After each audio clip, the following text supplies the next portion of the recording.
So, retirement in America is becoming almost impossible for a lot of people, and honestly, it's not hard to see why everyone's frustrated about it. You work your entire life, you get to the end and realize there's simply just not enough. America's economy will drive people mad. Working 2 jobs, no hope, no social security. I'm just going to jump in and out when they're talking. It's not going to be a long video, but this is just to up and up to let you know America is falling, also known as Babylon the Great. In the Bible, I want to give all honor, glory, and praises to the Most High Yahawah and His only begotten Son, YAHAWASHI, whom the world ignorantly called Jesus, because the letter J in English did not exist 2,000 years ago. Double honors to my elders at Great Millstone. Single honors to the elect. Peace and bless to the 1/3. This is Haggai 1:6. Ye have sown much and bring in little. Ye eat, but ye have not enough. Ye drink, but ye are not filled with drink. Ye clothe you, but there is none warm. And he that earneth wages to put it into a bag with holes. Let's take a look at what people are saying. Hey, after working all their lives, many adults now are finding themselves in a very bad way and not being able to pay for long-term care and health care and keep a roof over their head and food on the table and bills to pay and not enough money for all this.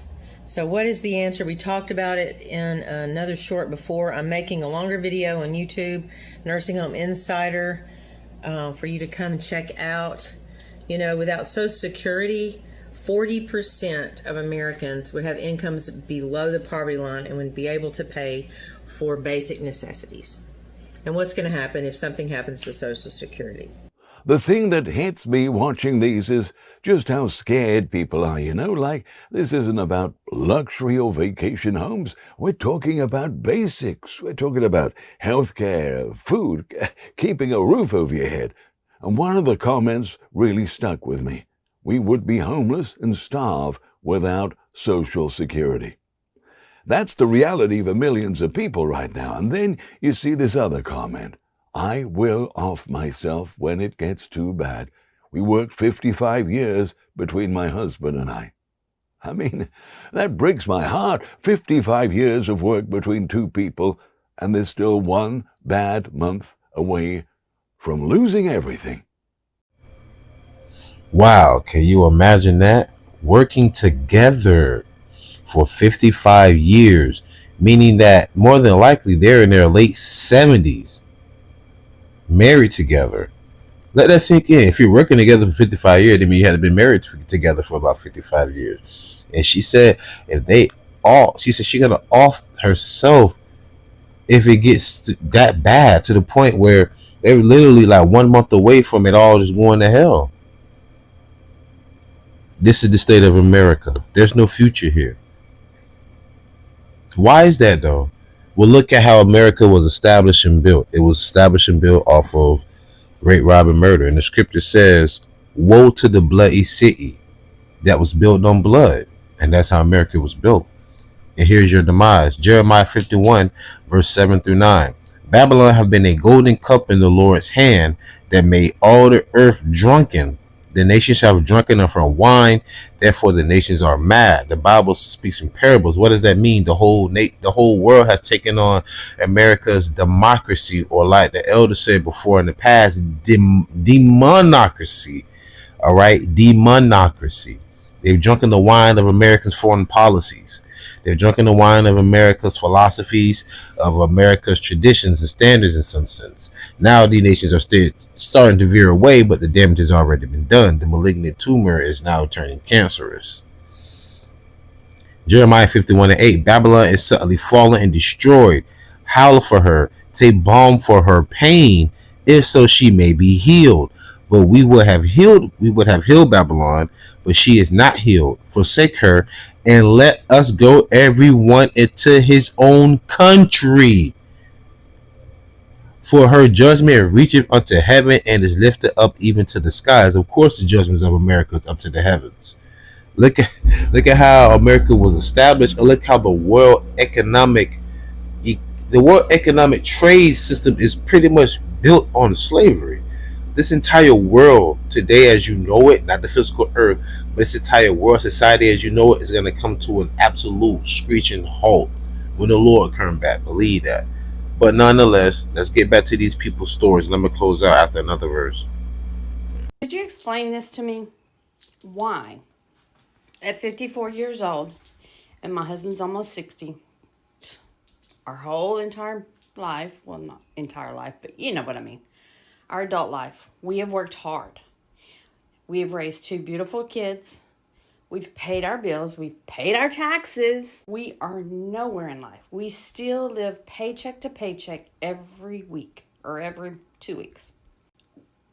Our retirement, little, very, very, very, very little. Where did we go wrong? We're good. Blessings for that. Good family life.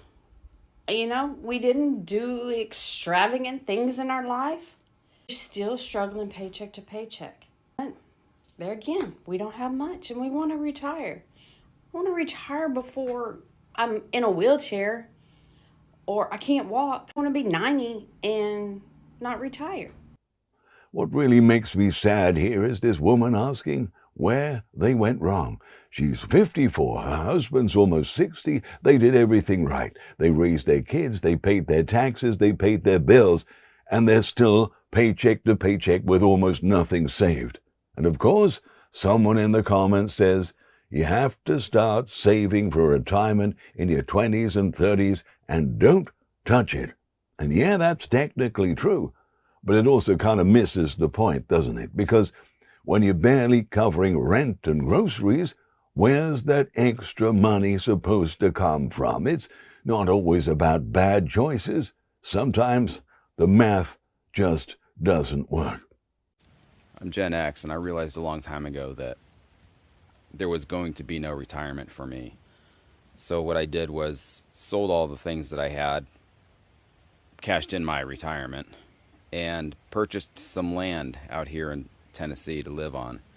And now what I have to do is pay for permission to live on this land, buy permits, and I also have to pay taxes every year, whatever amount they decide, forever, in this land of the free. You can never escape the system that they've built for us. There's no end to it. It goes on forever until you die. This system where we're constantly paying a tithe to the government in hopes that they will do the right thing at some point, ever. Now you just heard Esau say he know that there's no retirement for him. He sold everything. He went and bought land. Now he has to pay for the permits to, you have to pay to have permission to live on the land that you bought. Then annually you have to pay taxes, whatever number they want to throw up in the air, forever. Like he said, there's still no escaping it. But this is the society that your people created. A prison planet. They despise and hate Jake so much they put the entire world into a prison planet. But what you expect when Esau's blessing was what? To live by the sword and have the fatness of the earth. And then you lay your nest amongst the stars with the ISS, International Space Station. Then you got rovers going to Mars. You all over the damn place. That's why the Lord said, except those days be short and no flesh should be saved. But even going back to the woman that said she and her husband, he's 54, he's 60 if I'm not mistaken. They raised 2 beautiful children. They're good children. And she said she wants to retire before she winds up in a wheelchair or before she turns 90.